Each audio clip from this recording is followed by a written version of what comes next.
Good morning mga idol. Nako, kumusta na ba kayo mga idol? Nako, magtrabaho kayo ng mabuti. Huwag kayong patamad-tamad. Hindi maganda yung taong tamad mga idol.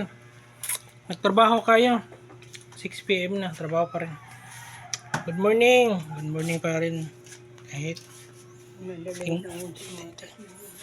tingnan natin yung luto natin mga idol.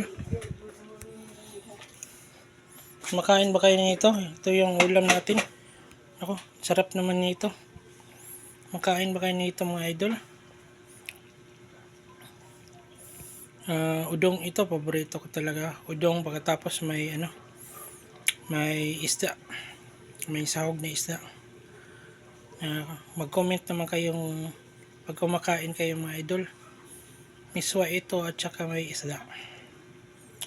So mag-comment kayo kung nakarelate kayo, kung kumakain kayo nitong udong na may isda. Pero pag hindi kayo nakarelate, nako, mahirapan tayo niyan mga idol.